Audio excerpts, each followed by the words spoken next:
Hi guys, क्या हाल चाल। सब बढ़िया। तो देखो हम लोग शुरू करने वाला है unit 9 development experiences of India, A comparison with neighbours. तो बहुत ही इंटरेस्टिंग चैप्टर होने वाला है। चलो चालू करते हैं फिर। अच्छा, पहले ये समझ लेते हैं कि इसमें हम लोग देखने वाला क्या है। तो देखो इसमें मेनली हम लोग क्या देखने वाला है, इंडिया का कंपैरिजन होने वाला है। किसके साथ? पाकिस्तान एंड चाइना के साथ। ठीक है। और किन पैरामीटर पे, किन चीजों पे कंपेयर करेगा हम लोग। सबसे पहले आता है डेमोग्राफिक इंडिकेटर्स, उसके बाद इकोनॉमिक ग्रोथ इन देशों में कैसा है एक दूसरे के मुकाबले में, और तीसरा है सेक्टोरल डेवलपमेंट कैसा है, और फिर ह्यूमन डेवलपमेंट इंडिकेटर्स वगैरह कैसा है इंडिया के कंपैरिजन में पाकिस्तान और चाइना में। तो चलो फिर आगे बढ़ता है। तो सबसे पहले हम लोग देखेगा इंडिया और पाकिस्तान का कंपैरिजन वगैरह। तो इंडिया और पाकिस्तान का सबसे पहला जो पैरामीटर है वो क्या है? Demographic indicators. तो देखो डेमोग्राफिक इंडिकेटर्स में दोनों में क्या हो रखा है। तो इसमें क्या आता है डेमोग्राफिक इंडिकेटर्स में, पॉपुलेशन ग्रोथ और स्ट्रक्चर कैसा है। पॉपुलेशन ग्रोथ, ठीक है। डेमोग्राफिक मतलब लोग, इंसान का ग्रोथ कैसा है, पॉपुलेशन का ग्रोथ कैसा है। तो सबसे पहला आता है demographic growth and structure. India and Pakistan have high population growth rates. ठीक, दोनों का पॉपुलेशन काफी हाई ग्रोथ रेट पे है। उसके बाद देखो India's vast and diverse population results in regional disparities while Pakistan demographic structure is relatively more uniform. देखेगा तुम हम लोग यहाँ पे जो रीजनल डिस्पैरिटीज है वो काफी अलग है। तुम पंजाब चला जाओ, दिल्ली चला जाओ, इधर नॉर्थ ईस्ट में आ जाओ, तो हर तरफ जो पॉपुलेशन का जो काफी डाइवर्स है, जो पॉपुलेशन है वो काफी डाइवर्स है। लेकिन पाकिस्तान में ऐसा नहीं है, वहां पे रिलेटिवली काफी सेम टाइम का ही लोग तुमको मिलेगा। Fertility and mortality, both countries have been declines in fertility and mortality over recent decades, but India has generally achieved lower infant and maternal mortality rates due to broader public health initiatives. तो पहला बात तो देखो India में हम लोग फिर भी काफी अच्छा है पाकिस्तान के हिसाब से, पब्लिक हेल्थ इनिशिएटिव वगैरह फिर भी इंडिया का काफी अच्छा है। और जो मोर्टेलिटी जो है और फर्टिलिटी है वो काफी डिक्लाइन हुआ है, मतलब लोगों का जो डेथ वगैरह है वो काफी मतलब एक अच्छा जो एक लंबा जीवन वो लोग जी रहे हैं। तो ये सब चीजें आ जाता है यहाँ पे, मोर्टेलिटी और फर्टिलिटी। नेक्स्ट है हम लोगों का इकोनॉमिक ग्रोथ कैसा है इन दोनों कंट्रीज में। तो पहले हम लोग देखिए ग्रोथ पैटर्न कैसा है। Both started with planned development models post independence. दोनों का जो मॉडल था वो दोनों सेम ही था, क्योंकि पहले तो इंडिया और पाकिस्तान एक ही था, बाद में जाके इंडिया पाकिस्तान अलग हो गया इंडिया से। तो दोनों का जो डेवलपमेंट में ध्यान देना था, दोनों पोस्ट इंडिपेंडेंस के बाद दोनों का जो मेन मोटिव था वो डेवलपमेंट के ऊपर ही था। India's economy has gradually shifted towards a mix service oriented model while Pakistan's growth has been uneven with greater reliance on agriculture. अब देखो अपना जो इंडिया का जो इकोनॉमी है वो एग्रीकल्चर से कहाँ शिफ्ट हो गया? मिक्स, जहाँ पे एग्रीकल्चर और सर्विस दोनों आगे बढ़ा है। लेकिन पाकिस्तान का जो इकोनॉमी है वो ज्यादातर अभी भी एग्रीकल्चर पे ही रिलायंस है। ठीक है, एग्रीकल्चर ही चल रहा है वहां पे। नेक्स्ट है policy focus. India's reforms have spread growth in the technology and service sector, while Pakistan's continue to face challenges in industrial diversification. अपना जो भी रिफॉर्म्स वगैरह हुआ है, ठीक है, पॉलिसी वगैरह में, तो उससे क्या हुआ है, हम लोगों को टेक्नोलॉजी और सर्विस सेक्टर में काफी ग्रोथ देखने को मिला है। लेकिन पाकिस्तान जो है वो अभी भी इन सब चीजों में चैलेंजेस फेस कर रहे हैं। इंडस्ट्रियल अभी भी उनका ग्रो नहीं हुआ है। नेक्स्ट जो है वो है क्या? Sectoral and human development. Sectoral and human development में कैसा चल रहा है दोनों का comparison.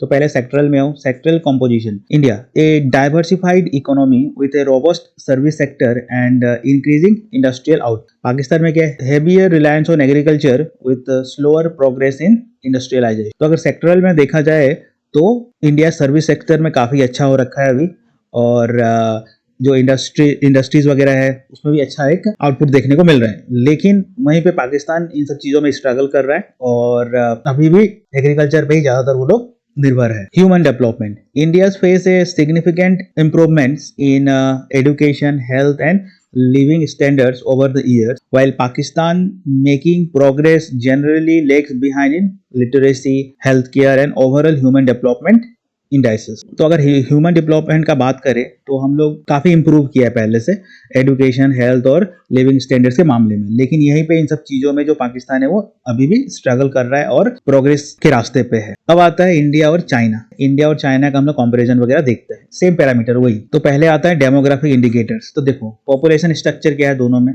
Both have large population, पता ही है कि सबसे ज्यादा पॉपुलेशन इंडिया और चाइना में ही है। But India's population remains relatively young compare to China's, which have been affected by the one child policy leading to an ageing demography. दोनों का जो पॉपुलेशन है वो तो काफी बहुत भी लार्ज पॉपुलेशन है, वो तो सबको ही पता है, ठीक है। लेकिन इंडिया के लिए क्या एडवांटेज है, अपना जो पॉपुलेशन है वो काफी young population compare to China. China में क्या हो रहा है, अभी जो पॉपुलेशन ज्यादातर है बूढ़ा लोग ज्यादा है वहां पे, मतलब जिनका एज 30 से प्लस हो रखा है, मतलब 30-40 प्लस हो रखा है। इस चीज में इंडिया के पास में एडवांटेज है। और चाइना क्यों ऐसे फंस गया यहाँ पे इन सब चीजों में, क्योंकि वो लोग एक पॉलिसी लेके आया था, वन चाइल्ड पॉलिसी, जहां पे तुमको सिर्फ एक ही बच्चा करना, ठीक है। तो इसके वजह से उसका जो डेमोग्राफी है वो काफी एजिंग डेमोग्राफिक में फंस गया, मतलब वो लोग पॉपुलेशन कंट्रोल करने के लिए पॉलिसी लेके आया था, वन चाइल्ड पॉलिसी। नेक्स्ट देखते हैं हम लोग अर्बनाइजेशन। तो China's aggressive urbanization has transformed it demographic profile. India's urban growth is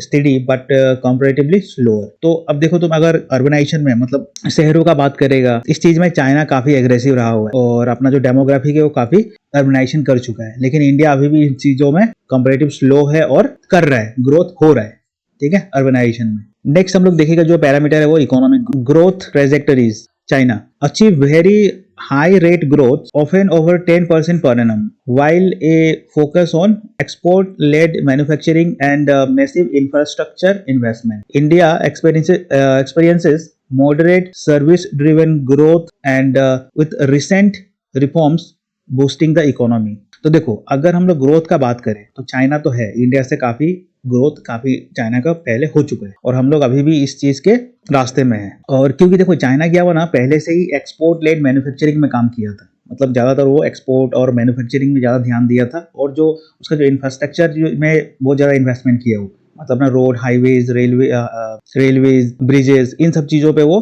काफी शुरुआत से ही काम करने लग गया था और काफी खर्चा किया इन सब चीजों में। लेकिन हम लोग क्या किया, हम लोग ज्यादातर अभी भी सर्विस ड्रिवन ग्रोथ में लगा हुआ है। और लेकिन अब देखा गया है कि हम लोग भी जो अपना इंफ्रास्ट्रक्चर है वो काफी ठीक कर रहा है और इससे क्या हो रहा है, अपना इकोनॉमी में एक बूस्ट आ रहा है। नेक्स्ट क्या है, policy approaches. China's rapid industrialization contracts with India's gradual shift towards a service and IT based companies economies।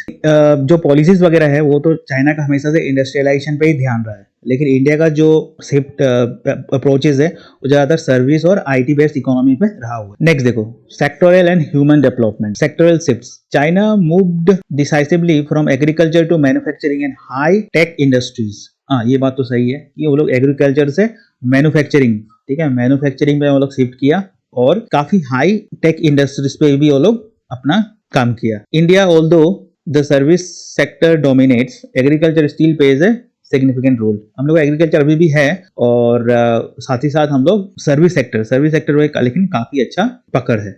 Human development. China's large scale investments in education and health have resulted in higher literacy rates and lower mortality figures than India, though India has been catching up with recent reforms। हाँ, ये तो बात सही है कि China शुरुआत से ही education और हेल्थ पे इन्वेस्ट किया है और इसके वजह से उसका जो लिटरेसी रेट है और मोर्टेलिटी जो काफी गिरा है। लेकिन अब इंडिया में इन सब चीजों में काम हो रहा है और इंडिया भी इसी पाथ पे चलने को तैयार है। तो ये था अपना पूरा unit 9 development experiences of India A comparison with neighbours. कौन सा नाइबर्स? पाकिस्तान और चाइना। तो ये बहुत इंपॉर्टेंट चैप्टर है और इंटरेस्टिंग चैप्टर है, इसको 1-2 बार और देखना तो, और जो पॉइंट्स वगैरह है वो बढ़िया से एग्जाम में लिखना। तो अभी के लिए इतना ही रखते हैं, चलो बाय बाय।